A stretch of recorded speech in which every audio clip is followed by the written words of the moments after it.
Pueblo de Dios, paz de Cristo. Una vez más les saludamos a todos nuestros amigos que están en sintonía de las predicaciones.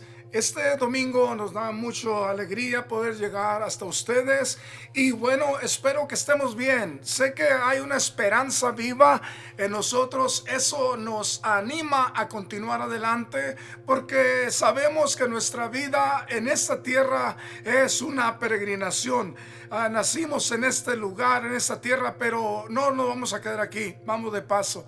Y bueno, esta mañana quiero invitarles a meditar en la palabra de Dios y a gozarnos en el Dios de nuestra salvación. Porque si hay una palabra de amargura, de tristeza y de dolor, creo que hay muchas más palabras de aliento que están basadas en Cristo Jesús, el Salvador, el Redentor del mundo. Esta mañana le quiero invitar a leer la palabra de Dios en el libro 2 de Corintios capítulo 5 del verso 17 al 21.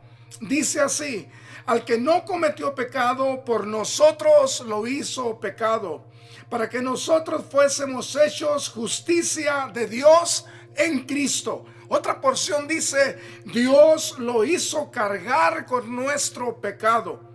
Pablo recuerda el misterio de la cruz y habla acerca de la reconciliación que no se conseguía sino con víctimas voluntarias que echaran sobre sus hombros el odio, el pecado de los hombres. Mire, el día que Cristo fue crucificado, que de hecho hoy todo el mundo está celebrando ya la resurrección. Pero hoy quiero hablar acerca de la redención, quiero hablar de la salvación, quiero hablar de lo que Cristo hizo en la cruz del Calvario. Porque mucha gente vivirá otra vez como el año pasado en una celebración más, pero seguirán vacíos. Y yo quiero hablar en esta mañana acerca del tema Jesucristo, Redentor y Juez. Si hay una redención, viene a través de Jesucristo. Si hay alguna palabra de aliento, de esperanza para el pecador, para el enfermo, para el que está perdido en el pecado, esa esperanza se llama Jesucristo. Y de él quiero hablar en esta mañana. El mundo entero, el día de la crucifixión de Jesús, estaba bajo esclavitud, bajo las manos de Satanás a causa del pecado. Todas las almas, todo el mundo estaba marcado para ir a condenación. Pero hay una porción que habla de redención en el libro de Éxodo 14:30 y dice así: Jehová salvó a Israel aquel día de mano de los egipcios, e Israel vio a los egipcios muertos a la orilla del mar. La Biblia nos enseña que la redención, que la salvación, la misericordia vienen de parte directamente y completamente de Dios.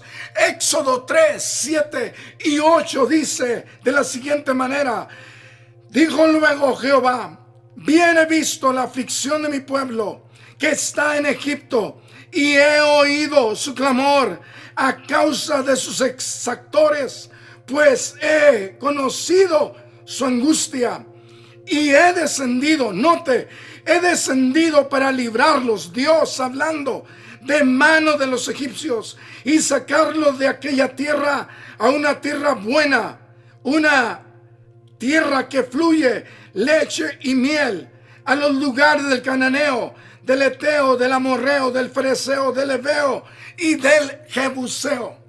Juan 3:16 habla acerca de lo que en el Nuevo Testamento inicia la redención. Juan 3:16, todo el mundo sabemos ese texto, y si usted no se lo sabe, lo invito a oírlo ahora. Dice: de tal manera amó Dios al mundo, que dio a su Hijo unigénito, para que todo aquel que en él cree, en Jesucristo, tenga la vida eterna. Luego Juan 3:34 y 35 dice: porque el que Dios envió, las palabras de Dios habla, pues Dios no da el Espíritu por medida.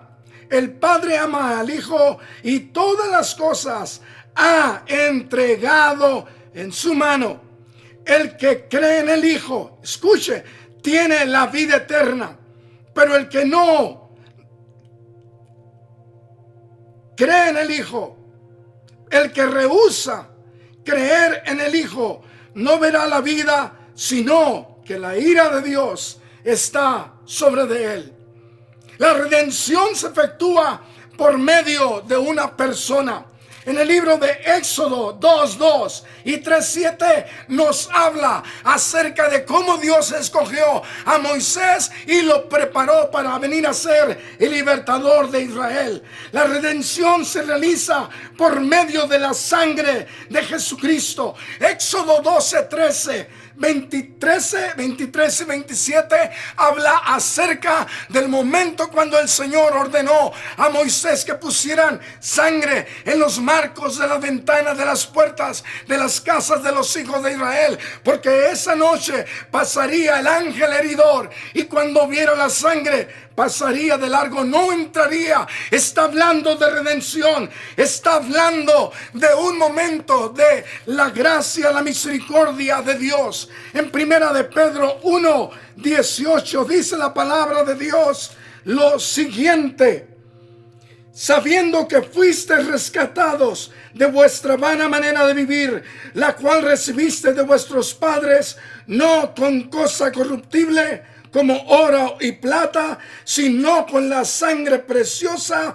de Cristo, como de un cordero sin mancha y sin contaminación. La redención se realiza por medio de su poder. Éxodo 6:6 y versos 13 y 14 habla del momento cuando Dios libera con autoridad y poder, con milagros y con señales en el Egipto. Libera a Israel de la nación egipcia y lo saca a una redención, a una libertad. Pero ¿qué dice la palabra de Dios en el Nuevo Testamento? Romanos 8:2 y 3 dice así: ahora pues, el verso 2, porque la ley del Espíritu da vida en Cristo Jesús, me ha liberado de la ley del pecado y de la muerte, porque lo que era imposible para la ley, por cuanto era débil por la carne, Dios, enviando a su Hijo en semejanza de carne de pecado, y a causa del pecado condenó al pecado en la carne. El Nuevo Testamento hay tres palabras que traduce por redención. Una es agorazo, exagorazo y lutro. Agorazo quiere decir comprar en el mercado. Juan 3:18 dice la palabra de Dios lo siguiente. En Juan 3:18 habla acerca de esto: el que en él cree no es condenado, pero el que no cree ya ha sido condenado, porque no ha creído en el nombre del unigénito Hijo de Dios. Agorazo quiere decir comprar en el mercado. El que cree en el Hijo de Dios tiene vida eterna, pero el que no ha creído en el unigénito Hijo de Dios, que es Jesucristo, va a condenación. Estamos hablando de redención, de que Jesucristo es el Redentor. Es agorazo comprar y sacar del mercado. Los redimidos ya nunca más estarán expuestos a condenación. Romanos 8:1. Ahora pues, ninguna condenación hay para los que están en Cristo Jesús. Lutro, soltar, poner en libertad mediante el pago de un precio. Juan 8:31 dice lo siguiente: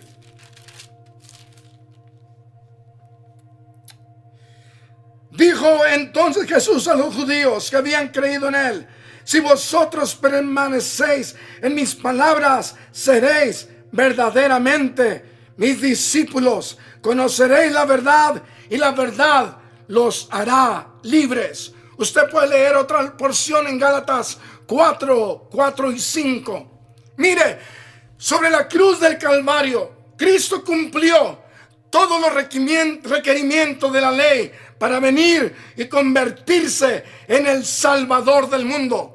Hebreos 2:14 dice: por cuanto los hijos participaron de carne y sangre, él también participó de lo mismo, para destruir por medio de la muerte al que tenía el imperio de la muerte, esto es, al diablo, y librar a todos los que por el temor de la muerte estaban durante toda la vida sujetos a servidumbre. Juan dice que Dios amó al mundo, que se entregó a su único hijo, para que todo aquel que en él cree no se pierda, mas tenga la vida eterna. Alabado sea el nombre de Dios. En el Salmo 96 dice la palabra de Dios lo siguiente, 11 al 13: alégrense los cielos y gócese la tierra, brame el mar y su plenitud, regocíjese el campo y todo lo que en él está. Entonces todos los árboles del bosque rebosarán de contento delante de Jehová, porque vino a juzgar la tierra. Juzgará al mundo con justicia y a los pueblos con su verdad. Han pasado ya más de 2000 años, cuando en Jerusalén Jesús fue crucificado. Y todavía muchos se aferran a sus tradiciones, a sus creencias en este día, sin aceptar que Jesucristo es el Salvador, el Redentor, el que puede redimir, el que puede transformar, el que puede salvar. Muchos endurecen su corazón por doctrinas, pero la palabra de Dios, el centro de la palabra es Jesucristo. Él fue crucificado. La palabra de Dios dice en Hechos 4:12: y en ningún otro hay salvación, porque no hay otro nombre debajo del cielo dado a los hombres en el cual podamos ser salvos.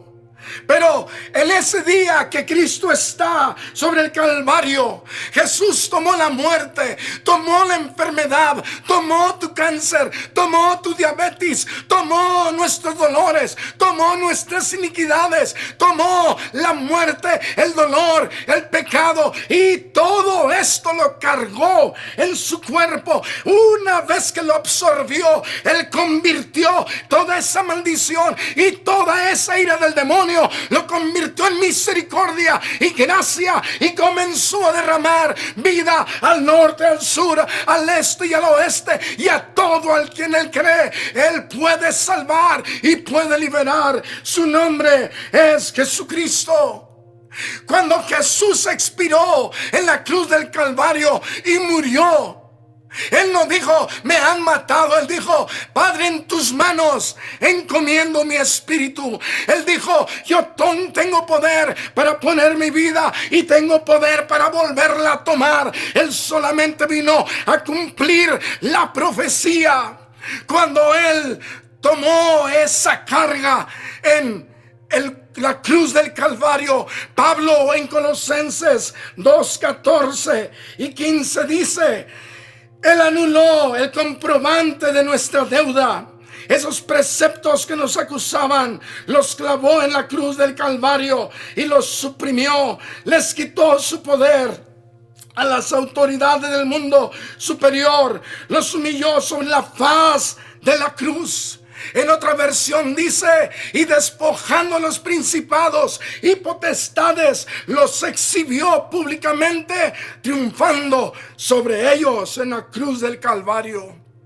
Cuando Jesús hace esto, nuestro Redentor, la palabra dice en Filipenses 2:9: también Dios le exaltó hasta lo sumo y le dio un nombre que es sobre todo nombre, para que en el nombre de Jesús se doble toda rodilla. Escuche, de los que están en el cielo. Si Él no fuera Dios, nadie se podría doblar delante de Él, porque Él no era Dios, pero Él era Dios. Todo lo que está en el cielo, en la tierra y debajo de la tierra, y toda lengua confiese que Jesucristo es el Señor, para la honra y la gloria de Dios Padre. En el libro de Génesis se profetiza la condenación de Satanás. Oh, aleluya. Y en el libro del Apocalipsis se lleva a cabo la condenación del demonio, pero Cristo lo venció. El Redentor del mundo también juzgará al mundo. Hechos 10, 42 y 43 dice: y nos mandó que predicásemos al pueblo que Él es el que Dios ha puesto por juez de vivos y muertos. De este dan testimonio todos los profetas, que todos los que creyeren recibirán perdón de pecados por su nombre.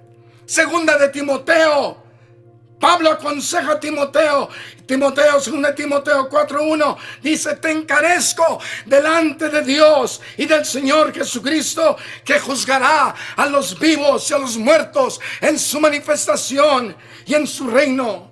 En Apocalipsis capítulo 19, verso 11 en adelante, la palabra de Dios dice: entonces vi el cielo abierto, y aquí un caballo blanco, y el que lo montaba se llama Fiel y Verdadero, y con justicia juzga y pelea. Sus ojos eran como llama de fuego, había en él muchas diademas, y tenía un nombre escrito que ninguno conocía sino él mismo. Estaba vestido de una ropa teñida en sangre, y su nombre es el Verbo de Dios. Verso 16: y en su vestidura y en su muslo tiene escrito este nombre: Rey de Reyes y Señor de Señores. Después de la resurrección se apareció a sus discípulos. Después de la resurrección fue levantado al cielo. Después de la resurrección descendió en espíritu a los discípulos. Fueron llenos del Espíritu Santo. Ahí comenzó la iglesia. El nombre de Jesús comenzó a predicarse. Vinieron los primeros bautismos en el nombre de Jesucristo. Hechos relata que el Redentor del mundo había vencido y había estado coronándose de gloria. Ahora, a través de los discípulos, la gente comienza a bautizarse, pero ese Jesús volverá otra vez. Ahí comenzó la iglesia del Nuevo Testamento. Ahí comenzó la gracia a manifestarse de este Cristo que murió y resucitó y que volverá. La palabra lo llama el arrebatamiento o el rapto, porque Él volverá. En su segunda venida será muy diferente a la primera. La primera vez vino, lo crucificaron. La segunda vez viene coronado en gloria. La primera vez vino en vergüenza, ahora vendrá con poder y gloria. La primera vez vino como una raíz en tierra seca. Su segunda vez vendrá como en un trono de gloria. Alabado sea el nombre del Señor. La primera vez vino y se paró frente a Pilato. Ahora vendrá otra vez y Pilato se parará delante de él para ser juzgado. La primera vez vino como siervo. La segunda vez, mi Rey, mi Señor, viene como soberano, como Rey de Reyes y Señor de Señores. Hoy muchos se burlan de Él, hoy muchos critican, pero un día vendrá y sacudirá la tierra otra vez con un estruendo grande. Quiero comenzar a concluir, a decirle lo que dice Hebreos 9:28. Fue ofrecido una sola vez para llevar los pecados de muchos, pero aparecerá por segunda vez sin relación con el pecado para salvar a los que le esperan. La crisis que el mundo vive hoy continuará. El ser humano morirá con crisis o sin crisis. El problema más terrible inmediatamente será cuando la persona muera y se encuentre para siempre sin ayuda en el país que dice Job, de sombras, de oscuridad lúgubre, donde no hay luz. Un lugar de dolor, un lugar de tormento. Ese será el tiempo más difícil. Hoy usted puede aceptar a Jesucristo como su Salvador. Hoy usted puede aceptar el gran amor que manifestó sobre esa cruz del Calvario.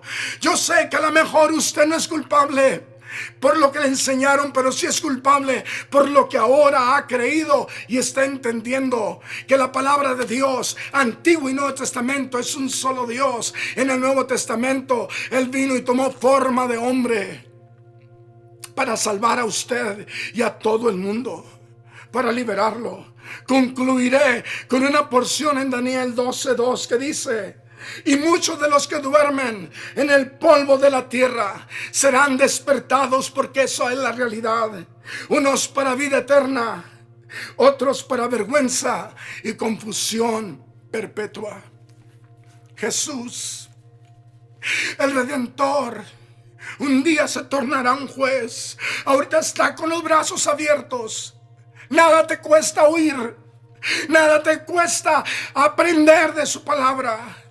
Hay muchas doctrinas en el mundo, pero si la doctrina no está basada en Cristo, si la doctrina no está en la base de Jesucristo, Él es la roca de donde se edifica la iglesia. Si usted no está en el nombre de Jesucristo fundado, yo le invito a regresar, porque un día el Rey del Nuevo Testamento es el Rey de Reyes, Señor de señores. Dice Apocalipsis: el que estuvo muerto, mas he aquí vive por los siglos de los siglos.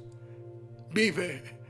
Las iglesias estarán vacías, la tumba también está vacía, pero la gloria de Dios continúa. Mi deseo es que Dios le bendiga. Le amo y le invito a creer que ese Jesús también a usted le ama. Dios le bendiga.